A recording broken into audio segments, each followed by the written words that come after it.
Hello everybody and welcome to the United Stand. I hope you're all doing really well. Manchester United miss out on the signing of Jude Bellingham. That is the headline story for us to digest tonight, amongst other things. Where is this coming from, first of all? Let me get into it, because it's not something I expected us to be talking about on this show, but it's come via Christian Falk, I believe his name is, who is a chief sports writer for Sport Bild in Germany, doing an exclusive interview with United Report, who we teamed up with for the Brizio Romano video about 2 months ago.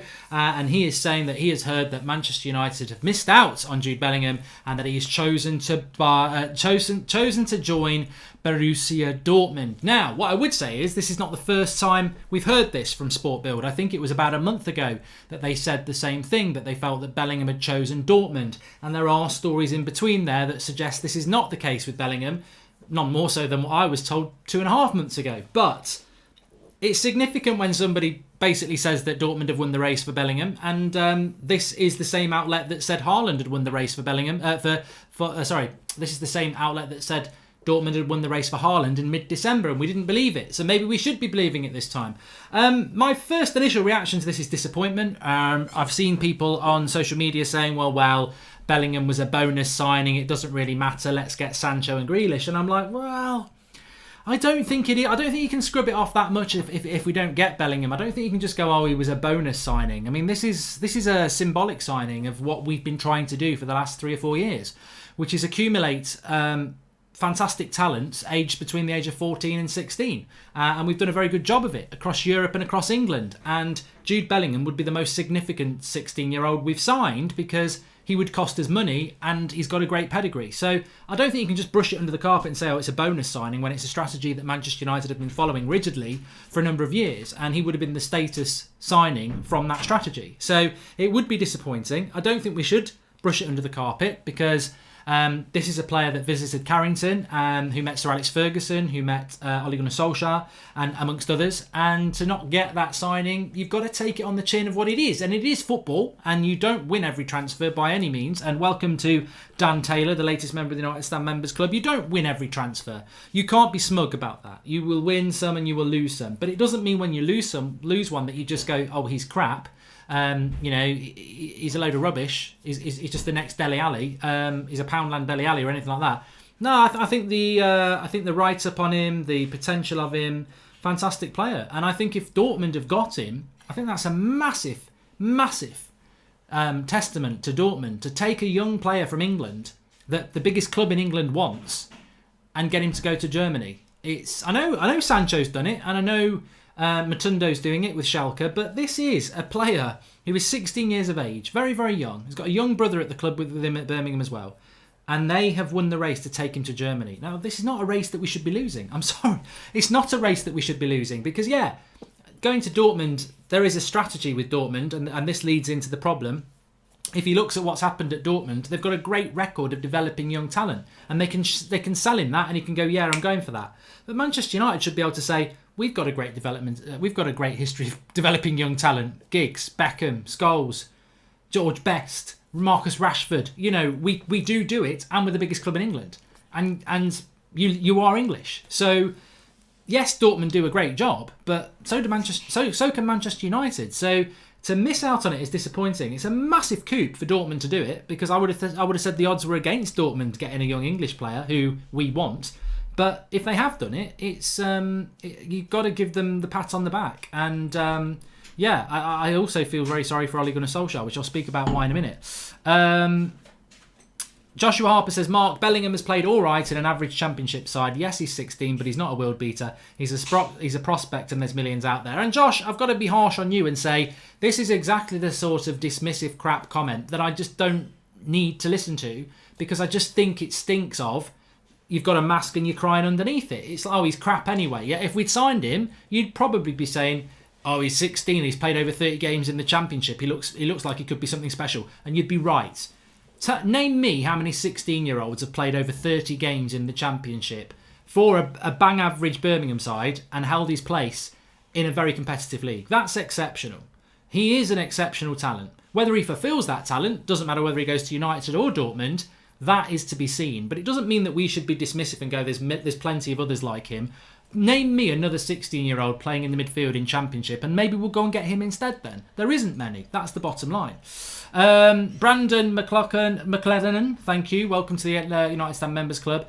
And Stephen B. Harry says there is no strategy or long-term planning. It's a mess. No longer act like a big club. The management tells us that you can't rely on the Fergie days.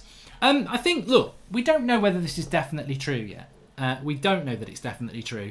And also, I think Falk was the guy who was right about Werner going to Chelsea, but he also mentioned United and Havertz, which is a load of crap. I mean, it is a load of crap. Chelsea are leading the race for Havertz, but United are involved. But also Newcastle United are involved. I don't believe that story. So there might be still a door open for it. Bellingham to Dortmund opens the door for Sancho move, says Reyes. Well, I'm not going to hypocritise myself. I think this is a load of crap as well. Oh, we let Dortmund have Bellingham so we could get Sancho. I think everyone just wants to find an excuse. And there isn't an excuse. Sometimes you don't get the signings that you want. Deal with it. It's disappointing. But to start trying to find excuses like, oh, Bellingham, there's plenty like him, he's overrated.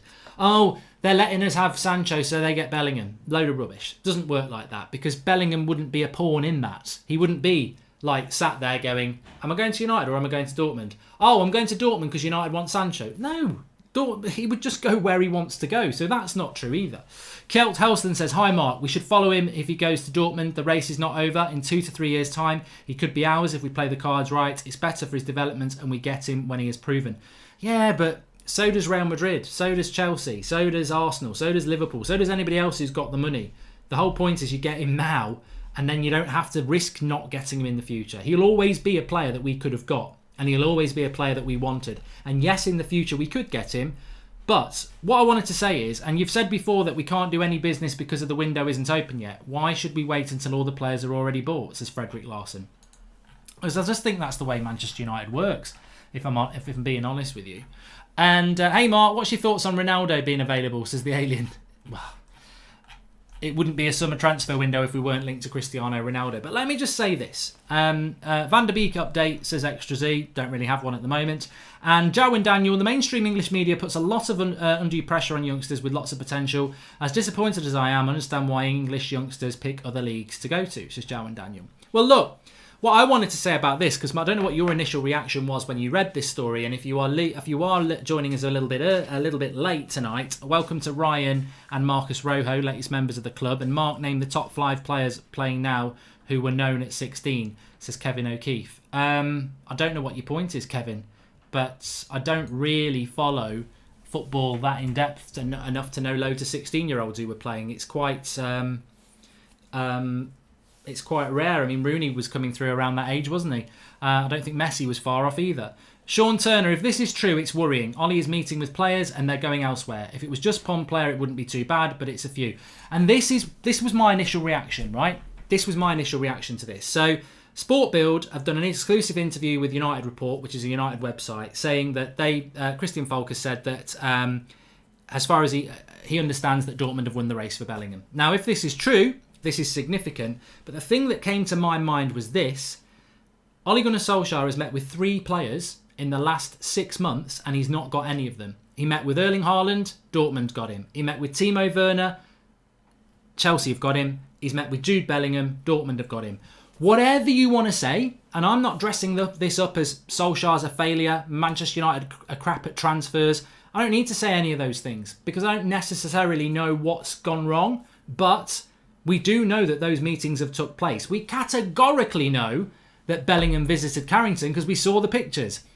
Was it Ornstein in The Athletic said that Ollie met with Werner in February, and we know Ollie met with Haaland in December because we saw the flight that he took on the Friday night. So to go and meet 3 players and not get any of them, I would say this. I feel sorry for Ole Gunnar Solskjaer because in the absence of any knowledge, does a manager negotiate a transfer? No. A manager will say, I want that player. The club will say, okay, let's see what we can do. You'll get to that point where you meet the player because you're having discussions with the player, and then the player will make his mind up where he's going to go. But ultimately, I think Ole Gunnar Solskjaer meets Haaland. He meets Werner. He meets Bellingham. He says to the club, I've met them. Everything's good. Carry on. Get the deal done. And then the club don't get the deal done. And I think that's where the problem is. Manchester United have not got those deals done for Ole Gunnar Solskjaer. Now, it could be that the players have met Solskjaer and gone, God, he's a clown, we don't want to play with him. That's the harshest assumption. But how can that be? Erling Haaland loves Ole Gunnar Solskjaer because Erling Haaland was nurtured by Ole Gunnar Solskjaer at Mulder.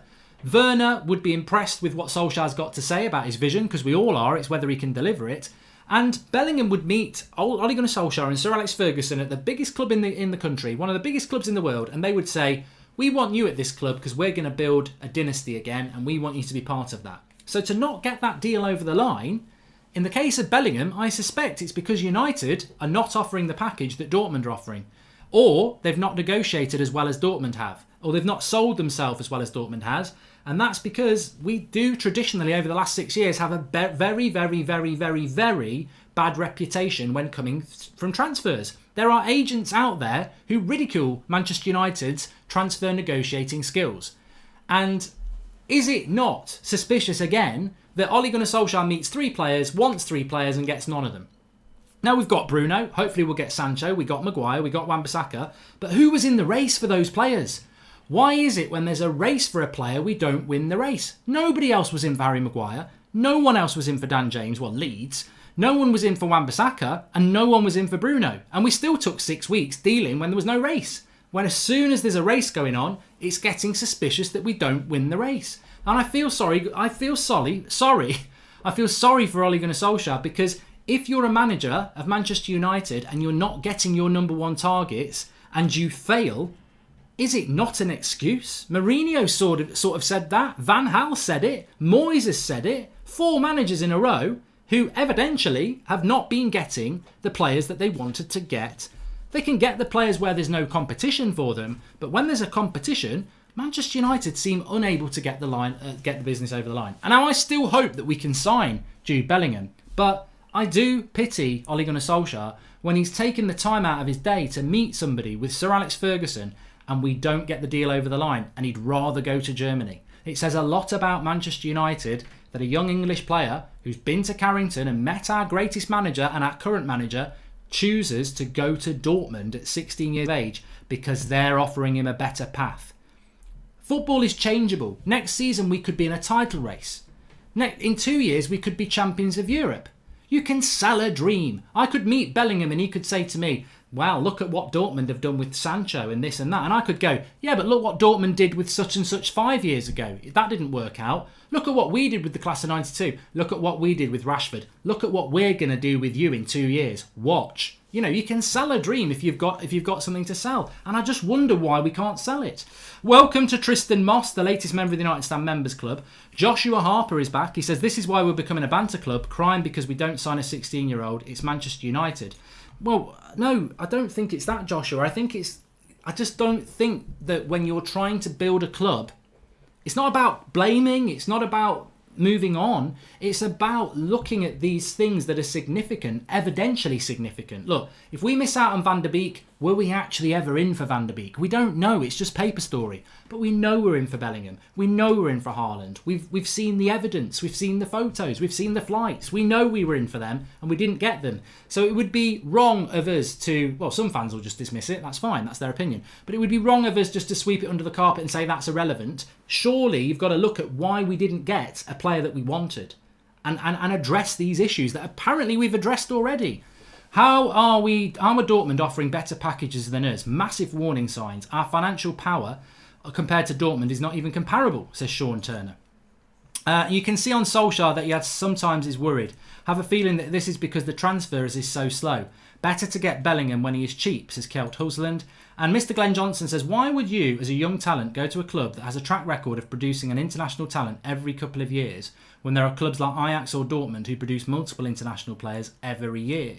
Well, it's about, again, I sort of agree with that, Mr. Glenn Johnson, but are we just never going to be able to sign a player like Jude Bellingham or any other 18, 16, 17-year-old that any other club wants? At some point, this is my point, at some point you've got to change the wheel. You can't always just put your hands up and say, oh, look, we've just lost one of the best young English talents and we're an English club to a German club that's never going to win the league. You know, they're just a Poundland Bayern Munich. We've just lost the player to a Poundland Bayern Munich. Oh, look at them. They play fancy football in a lovely yellow kit. You're still a Poundland Bayern Munich and you're still never going to win the league. You play in a Farmers League that's dominated by farmer Bayern, who just win everything. So, yeah, you know, what are you going to do? Just go and play in Poundland Bayern bloody reserves? I mean, look, Bayern Munich developed talent. They're never going to win the league. They're never going to win the Champions League. Manchester United could win the Premier League. We're a long way off. We could win the Champions League. So you've got to turn the wheel at some point. I accept that Dortmund have got a better nurturing of talent than we have. But ours isn't bad. You know, look, it isn't bad. And recent history, Mason Greenwood, Marcus Rashford. Why do we knock ourselves? Why do we say Manchester United have got a terrible track record when we've probably got a better track record than most clubs in Europe? And Marcus Rashford and Mason Greenwood are very recent examples of two young players coming through our youth development conveyor belt. So it isn't as simple as that. It's not as, and also the Premier League is the best league in the world. You know, what are you going to go and do? Play against some crappy German sides for Dortmund and StatPad? Or do you want to actually come and play in a competitive league? So, look, I'm not disrespecting Dortmund by any means. They've got a very good, and I know that sounds odd in based of what I've said, but that's because I'm passionately defending my club. What I'm saying is, I can see the attraction of Dortmund, but I can't see why we can't offer something as attractive, if not more attractive. Because at some point, you can't just sit there and go, oh no, we're going to lose to Dortmund. They developed Pulisic. They developed Sancho. They developed bloody whoever else. Well, hello, we've developed some good talents in the past, and how about we become better than Dortmund at doing it? You've got to sell the dream. And I think we have sold the dream, but I think when it's come to negotiations, we've come in lower than Dortmund for some reason. Mark, what you reckon about the positive news coming out will be after this negative news? Oh, Lee, you know things too well. And Zane says, Mark, with Werner and Bellingham not joining, United lost its pulling power since Fergie left. Arsenal were awful against Brentford. Our defence is pub quality. I think, like DT says, they were just social distancing. You know, it's not their fault. So good that they didn't mark anyone. Yeah, I mean, look, is this a confirmed we're not getting Bellingham? Look, this is a story that we've seen on a United website from Sport Build. It might be right. It might be right. But it might be wrong, and I hope that it's wrong. I hope that United can still do something. The season's not over. But he may have already decided where he's going to go. If it is true, expect a positive news story with United over the weekend. Yeah, do. That's how it works. Probably something around Sancho. Do you think it's because we're in a shambles recently that players are not coming, says Ajmal Cosman? Well, no, I don't agree with that, Ajmal, because there's a lot of positivity around Manchester United at the moment. And you can always gauge the positivity around United from people like yourselves, the United Stand community, the wider United fan base. There's a lot of positivity. You know, we feel that there is a momentum. Bruno's brought that. Pogba and Rashford will bring some more. People like Luke Shaw, Harry Maguire, Aaron Wan-Bissaka, David De Gea, Victor Lindelof, Fred, McTominay, Matic, Dan James, all massively improved before the lockdown. You've still, you know, got people like Martial, and you know, we've got Mason Greenwood coming through. We've got some momentum, and I think there's some positivity around United. So look, I've got to be honest with you. If I'm Jude Bellingham, or I'm Jadon Sancho, or I'm Jack Grealish, then I'm thinking, you know what? This is a project I want to be a part of. I think it might not be a project I want to look at the end of July if we mess up top four and play crap football. But as of now, absence has sort of grown the Man United myth in a way that we had a bit of momentum before in a short period of time. That's now momentum that's carried on over 3 months because we haven't played. So I think we're an attractive proposition, yeah. Thierry Mainrick says, isn't it clear he will surely get more playing time? Why bother sitting on the bench for the whole season? Well, that could be something, Thierry. But can I just say this? Where does Jude Bellingham get his game time at Borussia Dortmund? It's not easy to walk into that midfield. They've got Brandt, they've got Emre Can, they've got Witsel, they've got, what's the name of the lad I like? Dawood. That's 4 in 3 midfield positions straight away. So where does Jude Bellingham walk straight into that team? And I'm not even aware of what the depth of Dortmund is. So it's not like Jude Bellingham just walked straight into that Dortmund team either. He doesn't walk straight into the United team, but Delaney as well. So they've got loads of midfielders. So it's not like he's walking straight into that team by a long way. But, you know, look, we report what the news is. We don't necessarily know that news is true. Marco Reus isn't a centre midfielder though, is he?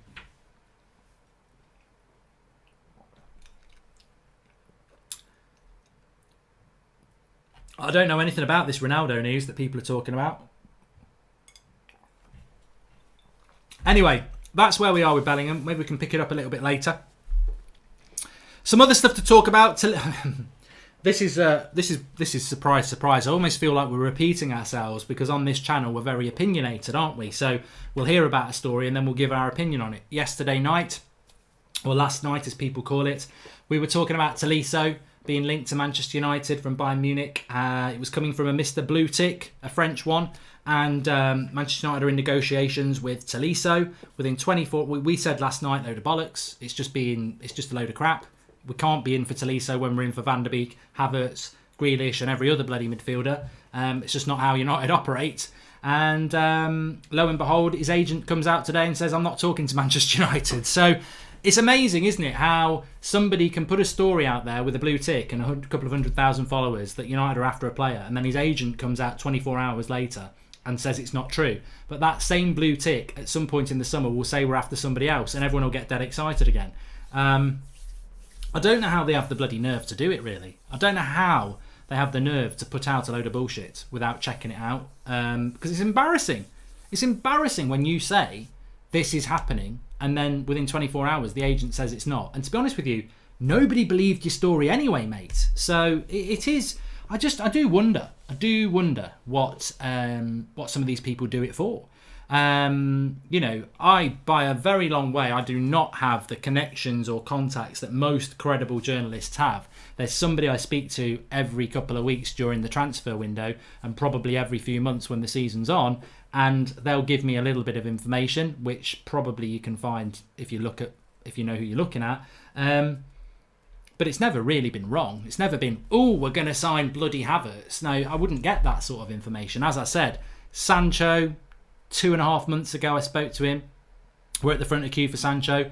Literally 2 weeks later we had Fabrizio Romano on saying exactly the same thing, and others have saying the same thing.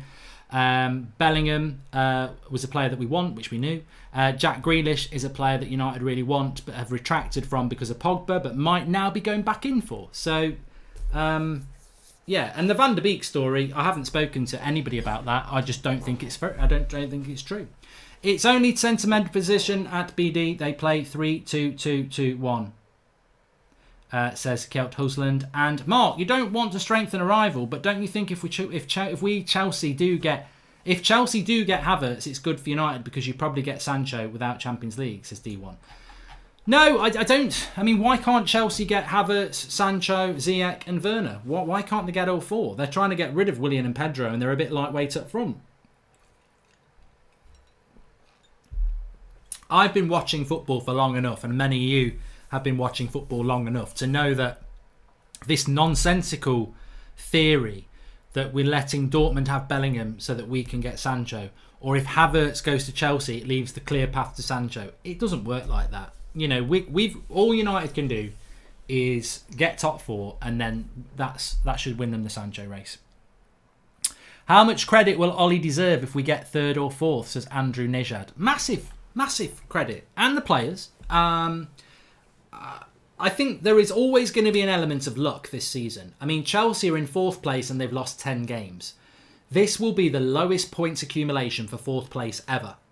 Ollie's lucky, Lampard's lucky, and any other team that's got low points and gets fourth place is going to be lucky, because in a normal season, Chelsea would be about 6th or 7th, and their fans would not be happy, despite Lampard's use of youth and good football. In a normal season, United wouldn't be in a race for top four, and Ollie would be in big trouble. But you can only play the league that's in front of you. It's not our fault Chelsea are crap. It's not our fault it is our fault. It's not our fault Spurs are crap, Arsenal are crap, and the race for top four is relatively easy this year. But you can't diminish it. We have been through the ringer this season. We have had injuries. We have had a bad start to the season when players weren't delivered in positions that we needed them to be delivered into. And ultimately, you know what? I've always said Ollie's a bit of a lucky manager, not in relation to how he manages, but the circumstances around him. You look at Mourinho at the end, and you look at Moyes at the end. Imagine if Mourinho had survived till January and they'd bought in Bruno Fernandes. There would have been a massive boost in confidence around United. Imagine Van Gaal in his last few months if in that January they'd bought him a top player. Or Moyes had been given another summer and they'd bought him Bale and Fabregas or something like that. Ollie's the first one to benefit from that. And maybe United wider football club have decided to do that because they've thought, you know what, we've always sacked the manager. Maybe we just give him a little bit longer and give him a player. And Ollie's the first one to really have got that. Because after that Burnley game, I said the words myself, I think he's got to go. And I meant it. And there are people out there who use it as a badge of honour. I never said Ollie should go, like they've said it. And fair play to you for that. But I don't apologise. I thought that Burnley game where we lost and deserved to lose at Old Trafford 2-0 was a low point of any low point we've had in the last few years. And I think if Ollie had been sacked the next day, he would have. Nobody could have complained.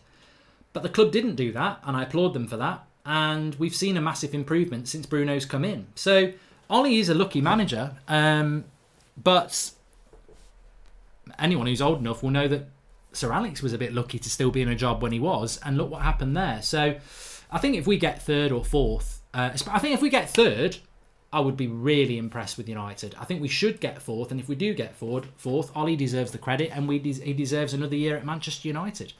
Vinit says, Woodward is to blame for the every manager has complained. It's only because of his success commercially that Glazers are feeding his ego by making him in charge of transfers. Well, it's not just that, is it? Woodward helped the Glazers buy the club, so they're very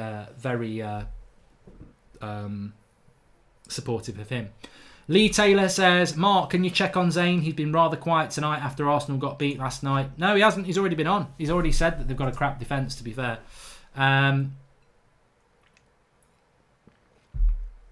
Christopher Ryan says, wouldn't it be funny if Sancho stays and Dortmund loan Bellingham to you?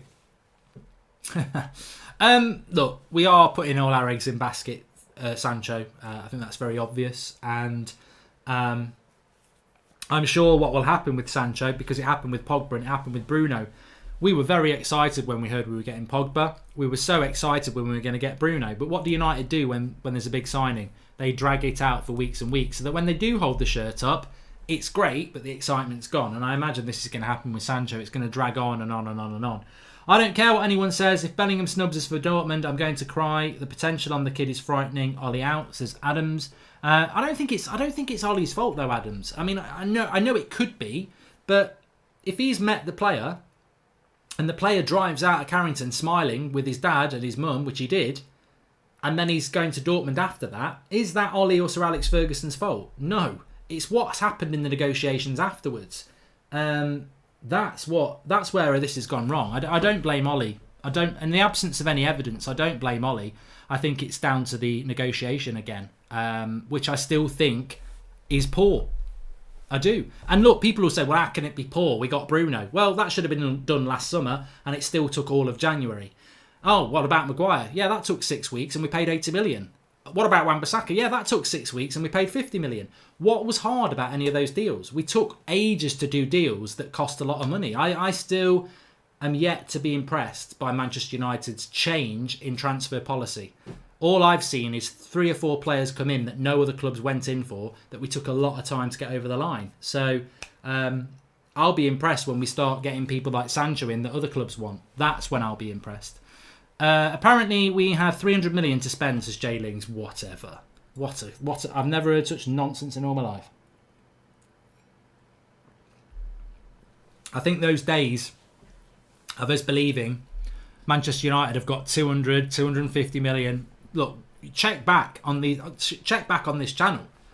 We've done those videos. United, Ollie's 250 million transfer budget, Mourinho's 250 million, Van Gaal. You'll find the videos.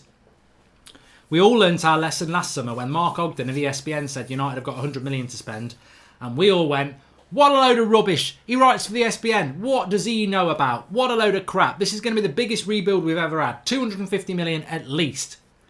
70 million net spend. He was wrong, but he was too bloody high, So I don't believe United have got loads of money to spend at all. I think we're going to have to sell as well. What happens if we miss out on Sancho, says Milan? I think the job becomes very hard for Ollie, because it shows if we don't get Sancho and we get somebody who's not Sancho, how does that show an ambition to close the gap on teams above you? It just shows you we're going to try and do it. Like, we're just going to come another Arsenal, who, yeah, we're a big club, yeah, we're trying to win the league, but we're going to do it on a budget with players that aren't good enough. This transfer nonsense makes me need football more, says Daniel Luciano. Well, 1 week away and United are back. Less than that before everybody else is back. Well, 4 teams play.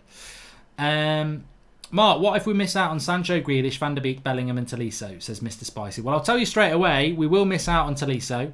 We may have already missed out on Bellingham. I don't believe we're in for Van der Beek. So 3 out of your 5 we missed out on. Sancho and Grealish hopefully coming in.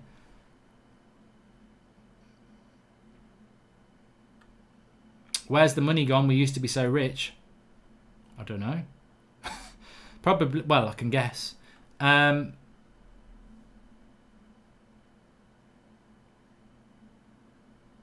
Let me just have a quick look at this then. I don't believe this story, but being as while we're live, let's have a quick look because it's quite interesting what people are talking about this 300 million.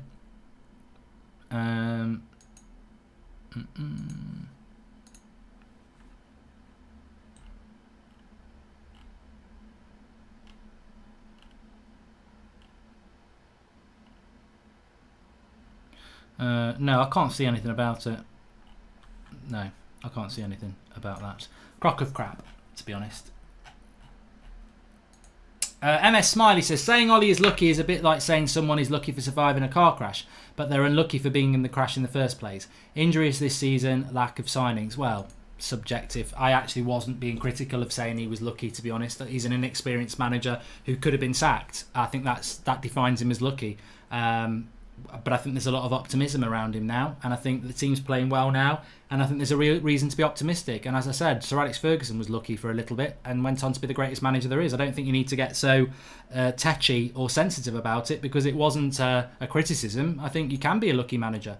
Welcome to Jason, I think it was Jason Brown.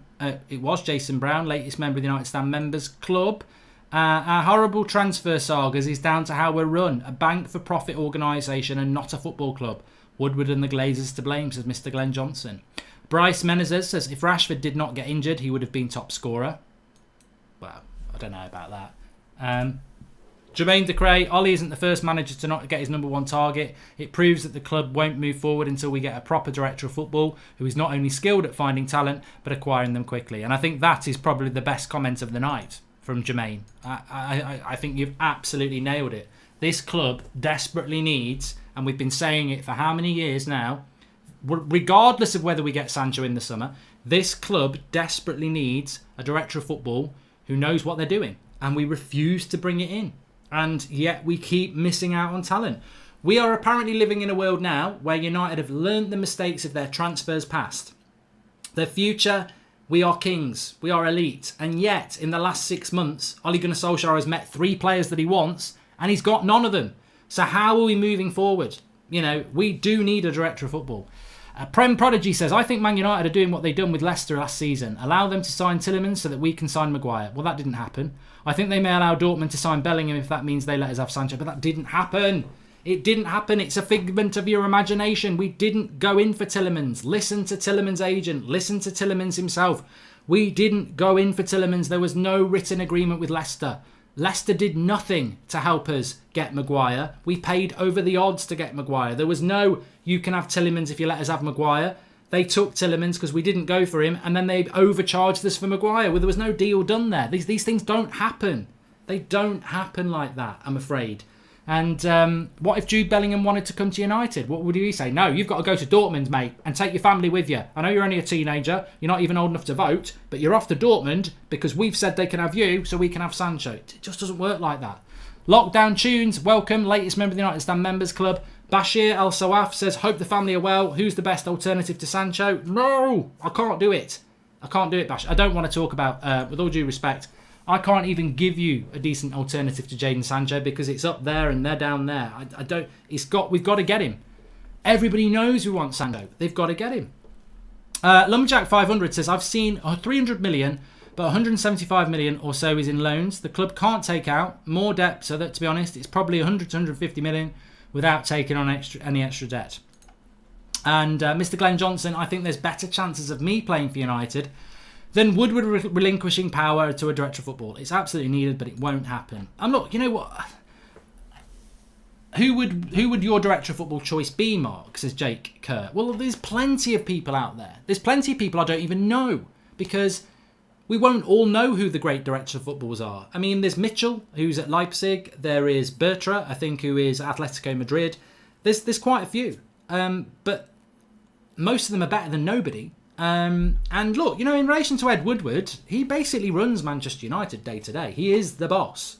And there's elements of what he does that are bound to be good. But I don't get, other than ego, I don't get why you wouldn't bring somebody in to run the transfer side of things. Other than ego, I want to be in charge of that because it's the glamour. It's the glamour job, isn't it? If you run a business and, somebody... if you run a Formula 1 business and you're the boss, but you also want to be the one who test drives the cars as well, even though you're crap at driving, you might never relinquish it because you might be like, well, I'm the boss of Ferrari. I want to test drive the new Formula 1 car. Yeah, but you slow down into third on the corners and you won't go over 30 miles an hour. I don't care. I'm in charge. I'm the test driver. But we could get a really good test driver, an ex-Formula 1 racing driver who can put it through its paces and we'll find out where it's good and where it's not good and it will make us a better team. I don't care. I'm in charge. I'm doing the test drive. And I think that's a little bit of what's going on at United. It's fine you're running the club, but just relinquish that most important area because you're not very good at it. Do all the other stuff that you're good at. Take the credit, take the glamour. You can be there on the Champions League night, smiling down admiringly, thinking, I'm the boss, when we hold the Champions League up. But don't get involved in the transfers because you don't know what you're doing. And this has been going on for 6 years now. 7 years, 8 years this has been going on for now. We just won't get a director of football for some reason. We won't relinquish control. Welcome to Dano Jr., latest member of the United Stand Members Club, and he also says you just can't hate this channel even if you dislike United. Just join to keep up the good work. Viva Barca. Oh, there. Okay. But yeah, I think it is baffling. It is baffling. And look, I always go back to what Mourinho said. Mourinho said, and I don't know whether he was still in the job or he'd left the job, but he said, above me there was nobody. There was no football person above me, and this always resonates really big because it's absolutely obvious. Above Mourinho, he said there was nobody. There was nobody to take the weight. There was nobody to come out and talk. There was nobody, Ed Woodward wasn't going to come out and talk, so it was me, all on my shoulders. There's no football people above me. Like, there's Sir Bobby Charlton, there's Sir Alex Ferguson, but they're not doing day-to-day stuff. They're on the board, but they're not really running the club. So Mourinho said that. And I've always resonated with that, because I've always been, well, that means above the manager of the football club, nobody knows anything about football. So if Mourinho says, I want this player or I don't want this player, the people telling him no or yes are people who don't know anything about football, really. Now, look, famously, he wanted to sell Martial. That was a mistake. And the Glazers or Woodward said, no, you can't. Well, they got that right. I don't care. You don't need to be a football genius to say that we don't need to sell Martial. Very few United fans would say that. But if that was the case under Mourinho, it's still the case under Ollie, and it was still the case under Van Gaal. Basically, the people making the decisions on whether we sign players or not, above the manager, is Woodward and Co. You need a director of football, a sporting director. We were quoting a sporting director from Dortmund this morning, Michael Zorg. They've got one. Bayern Munich have got one. Most Premier League clubs have got one, but we don't have one. So you can say, well, Ollie's in charge of transfers, but who sacks Ollie? Woodward and Co. So if Ollie can't walk into Woodward's office and go, get me Sancho now, you don't know anything about football, you're sacked. There's got to be a middleman or woman. There's got to be somebody in there whose job is, I'm the director of football. I'll liaise with Ollie. I'll liaise with the board, but I'm the director of football. I'll do the negotiations. I'll do the suggestions. I'll work with the manager and the coaching staff. We haven't got that person because somebody won't relinquish control. Chelsea are favourites for Havertz now, says Connor. Well, we're not even in the race for Havertz, so. Ollie Chadwick says we simply have to get Sancho now, or we'll be a laughingstock, even if it's a drawn out and sucks all the fun out of it. Well, it will be drawn out, and it will, but we have to get him. Outside of you, Mark, wouldn't Van der Sar be a good choice for director of football? Well, I think most of us could do a better job than the people above Solskjaer, and I say that with all due respect. But as far as I'm aware, anybody above Ole Gunnar Solskjaer in that football club is not a football person. They're business people. I don't think they know much about football, and I don't even think they're Manchester United fans. So don't belittle yourself. Most of you could probably do the director of football job better, but that's because they won't relinquish control to specialists. I don't got a problem with them running the club. Just have a specialist with responsibility in that role. But Edwin van der Sar would be very good at that role. There's plenty of people who'd be very good at that role.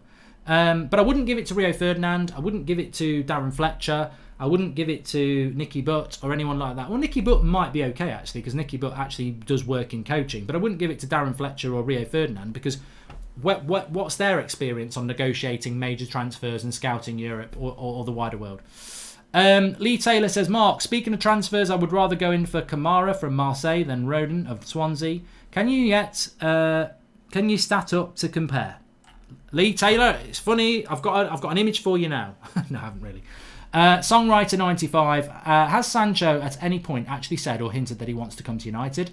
And would you be happy with Sancho and Koulibaly bought in to replace Lindelof? We won't get Koulibaly. But yeah, Sancho has had discussions with Manchester United, and Sancho wants to come to the Premier League. That's as much as you'll get. And that's unofficial, but that's as much as you're going to get. To leap towards he's desperate to come to United would be a false promise.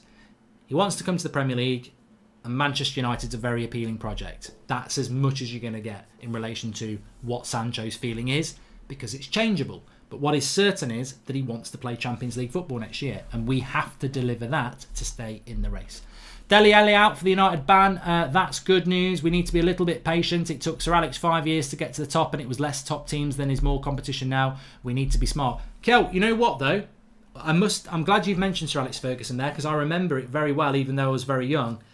Manchester United bought a lot of players in the first 5-6 years of Sir Alex Ferguson's reign. He got the players that he wanted. He spent a lot of money.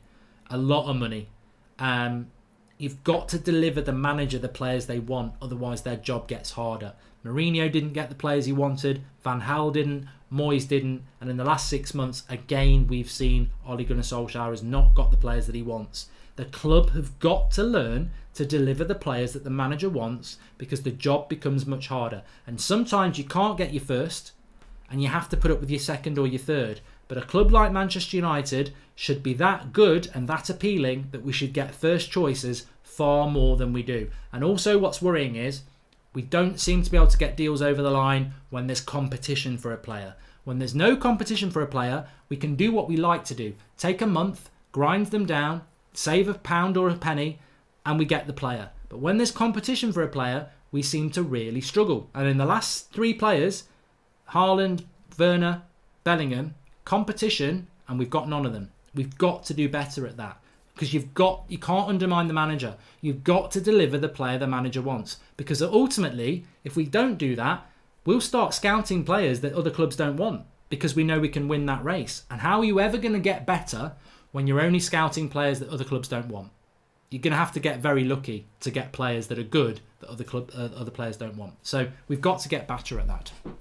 Anyway, smash a like on the video if you're watching. Subscribe to the channel if you're new, bottom right hand corner. We are heading back to a bit of football, which I think is welcome. It's very welcome. I'm very, very happy we've got some football coming back, because I just can't be bothered with constant bullshit transfer stories and disappointment. And I think we all know that Sancho's not coming in until at least August. So having some football back will be good. I'll speak to you all in the morning. We'll be live at 10 o'clock with the Man United news and transfer news as usual. There's already some stuff I've got to talk to you about in the morning anyway that we haven't spoken about tonight, but it will keep. And I'm back tomorrow with Cooking with Goldbridge. If anyone's interested in that, I've dropped the link in the video description. You might not even be aware of this channel where I do a bit of cooking. Links in the video description. Check it out. I'll speak to you all soon. Have a good night.